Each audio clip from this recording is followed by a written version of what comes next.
Hello everyone, welcome for this new episode of the ESO News. We are the 15th February 2016 and today we are mostly going to focus on the discussion that happened in the ESO Live, where Eric Rebel, the combat lead designer, explained a quantity of change that is going to happen in the game regarding the classes and the skills. Those changes are not always popular among the community. There is a lot of discussion and polemic going on. I will just present you those changes in a very neutral way. I'm not going to tell you my position regarding this. Let's start immediately this episode with some PTS news. It's 2 weeks that the Thieves Guild is available to be tested on the server test, the PTS. Those last 2 weeks, it was the North American character that has been copied on the server, and today it changed and it's the European character that are being copied together with the new patch. The difficulty of the trials has also been lowered to allow more players to test the content. This is done for testing purpose. It will not go on the server live, so you should not worry if you find it too easy. Likewise, the reputation given when you do the Thieves Guild quest had been increased to allow the players to level faster in the Thieves Guild ranks and to unlock more content to be tested. Once again, it's only for testing purpose. Why is it important to play on the PTS? Well, the first reason is the obvious one. It's the occasion for the player to test the new content, to find bugs, to give feedback to the developer, and to allow Zenimax to improve the game before it goes live. But it's also very important regarding class balance and class change. This is the content that most likely can be changed once it's on the PTS. If some abilities really doesn't work, if a lot of players give some negative feedback, there is still a chance that this can be changed. So it's very important, especially if you're a sensitive person regarding the class balance. Go and try, discover if you enjoy the new change, see how the combat goes, make comparison, give you feedback. The second reason is for you the occasion to try out the new content before to potentially purchase it once it's released. Will you like it? Will you not be very interested? It's for you the time to see before to purchase it. It's like early access. And third, and this is maybe very selfish, but for you it's the perfect occasion to try out a new class and a new build. You can create a template character which is max level and has access to the best gear, 300 champion points, all the material that you need to really have a strong character, and you can try it out. You were not sure about your main character, or you always dreamed about a stamina sorcerer, you're not sure you will enjoy it. It's the time to try it and to discover if you like it or not. Last bit of information regarding the PTS. Tomorrow, the 16th February 2016 at 2 p.m. Eastern Time, which is 8 p.m. Central Europe time, a mass for the goddess Mara is organized by Zenimax on the PTS server. We give you a rendezvous to Vulker's Guard. This is in Orident on the Almeri Dominion side, and the priest will of course be Lawrence Schick, the lore master of Zenimax. This event will be streamed on the Twitch TV channel of Zenimax, so if you do not have the occasion to be there yourself, you can still watch it. So how to play on the PTS? First you need to download the client. It takes as much space as the game itself. Then you can choose to create a template character if you do not have your character copied. So you go there, you choose your faction, and you will have a character that's a veteran 16, and you will have access to all the material. So here we go, we're creating a character and we will give him a name. So here we go, we call it Orkinu, and here we are in the first city of the Almeri Dominion, the main city. That's where it will appear. So let's check the inventory. You can find a coffer with every gear possible. You have the Alliance gear, the crafted gear, the monster helm, everything you can dream of. So you just open this chest and you find a full set of light, heavy or medium armor in. You also have all the consumables you need: lockpicks, vampire bite, potion, food, drinks, enchant.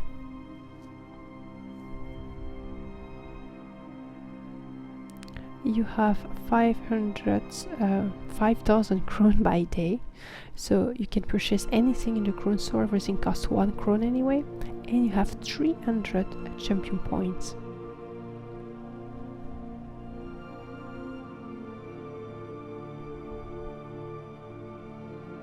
Also, you have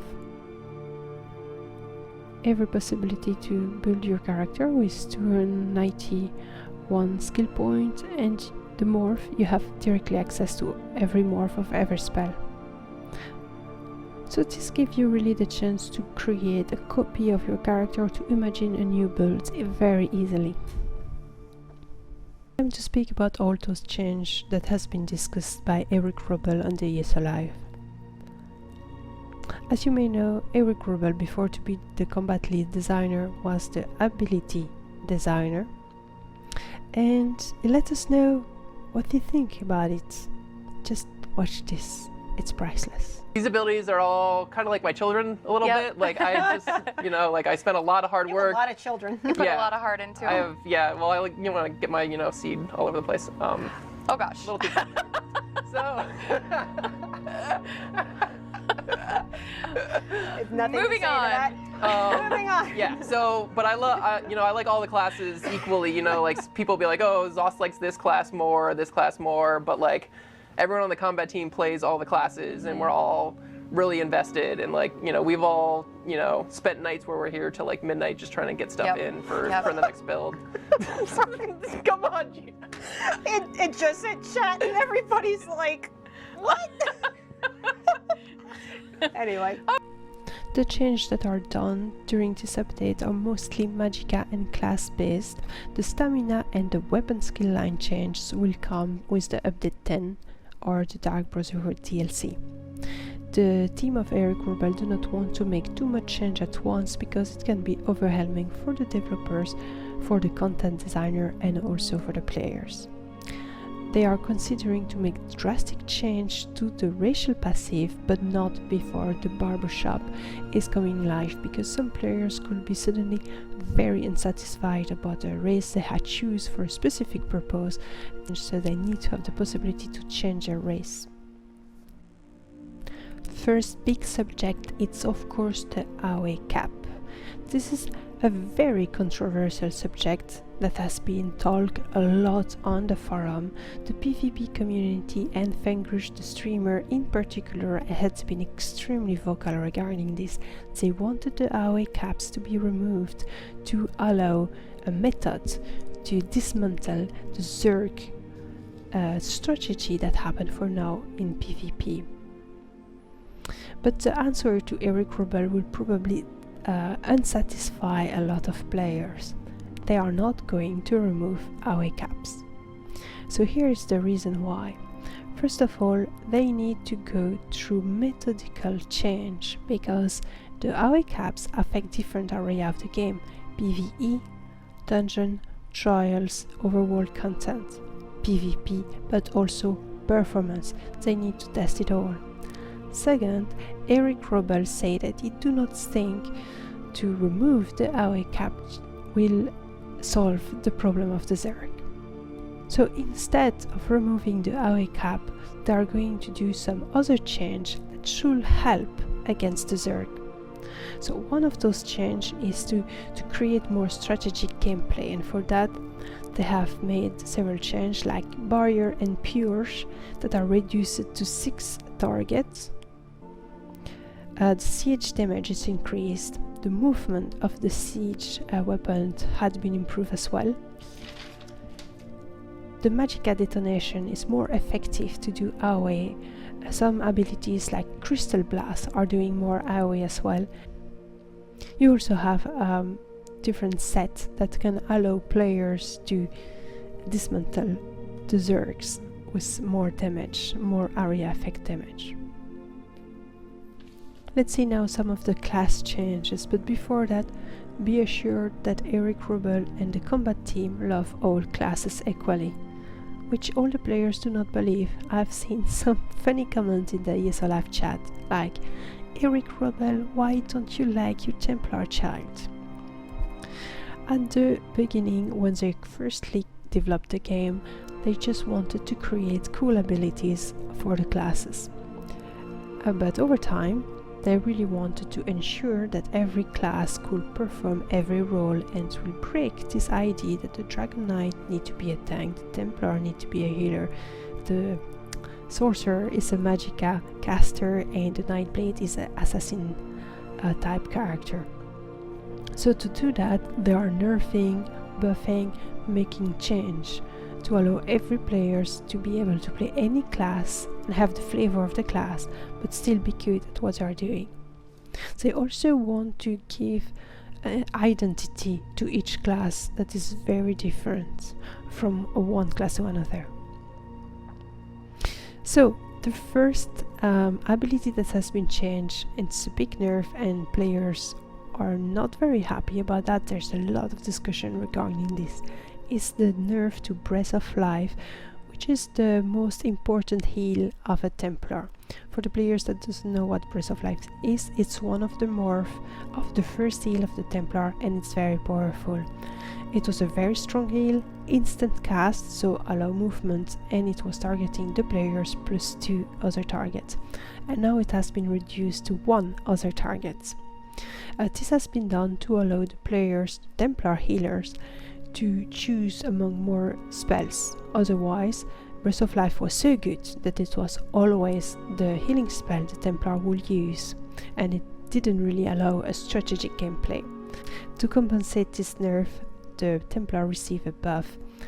The focused heal passive now gives major healing to the person that are healed, which also make the restoration staff more interesting, because this passive also apply to the restoration staff abilities. The healing ritual cast is also reduced to make it the one AoE healing spell.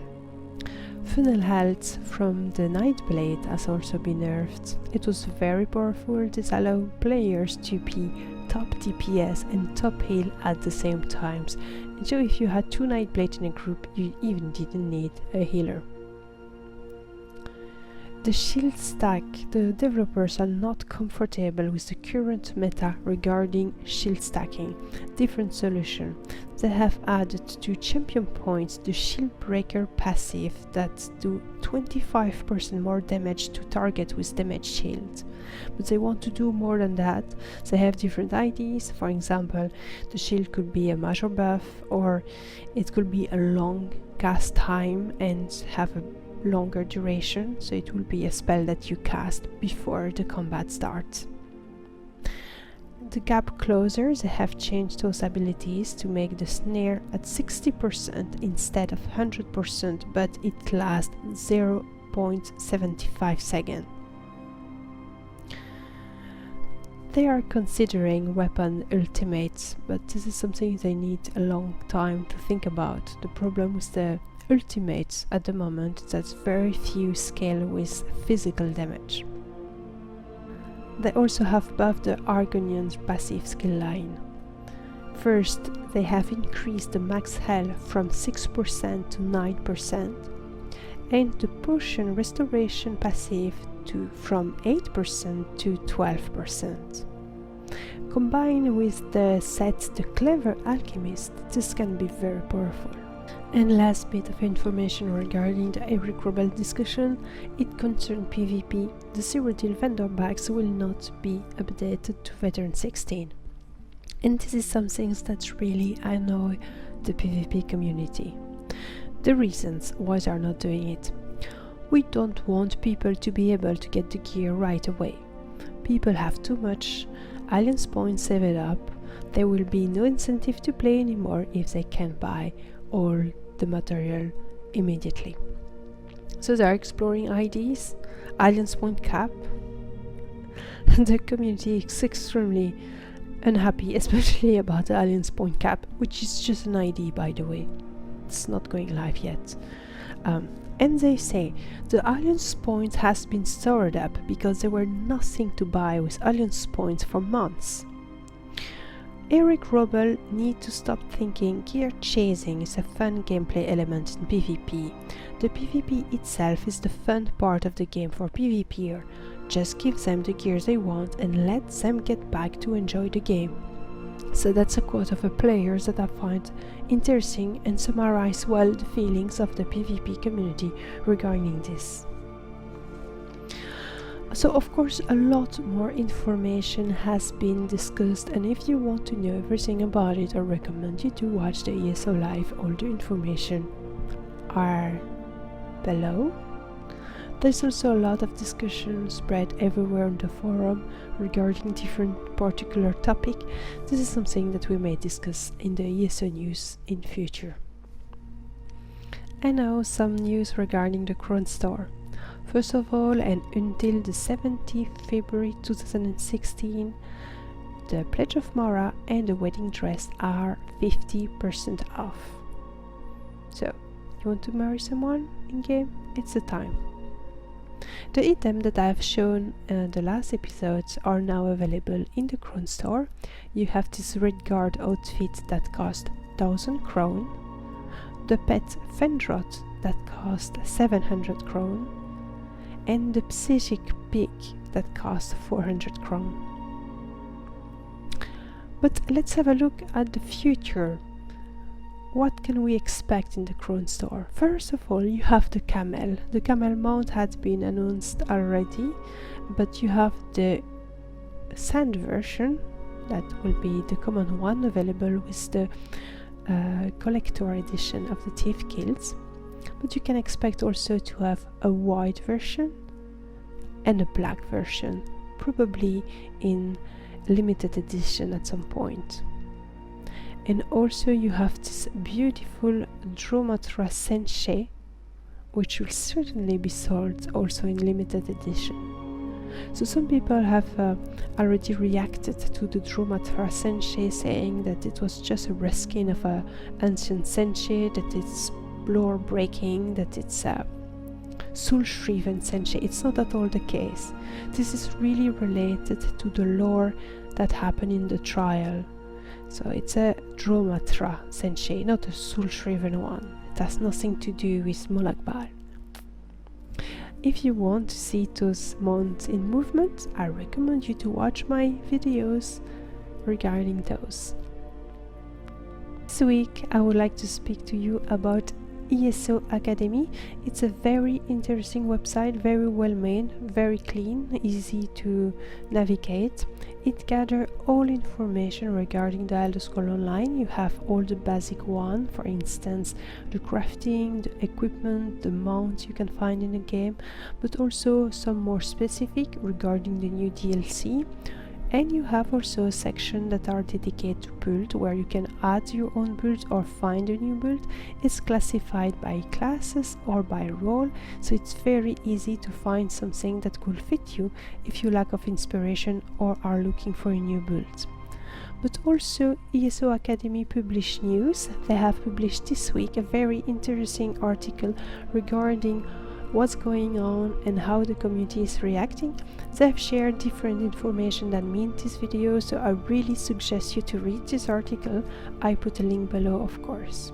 So ESO Academy, it can really be a site of reference for future if you're looking for any information regarding the game. Voilà, this is all for today. I hope you enjoyed this episode, you find it informative and clear enough. Do not hate me if you do not like Eric Robel's change. I'm just the messenger. If you want to see more content about Thieves Guild, I've published several extracts of my live stream on my channel, so you can watch those videos. There's one video showing off some quests and one video showing the daily haste. Also, I take the chance to tell you that I'm back on Twitch TV. You can find me live streaming now on Y-Star Community Twitch TV channel. It's my community channel. I'm not the only one streaming. I'm more the person that organizes it all. But I will be live streaming there if you want to see me live. You will be notified on Twitter if you follow me on Twitter. Time to say goodbye. I wish you a very great week. I hope you will be well, and I will see you next time. Bye bye.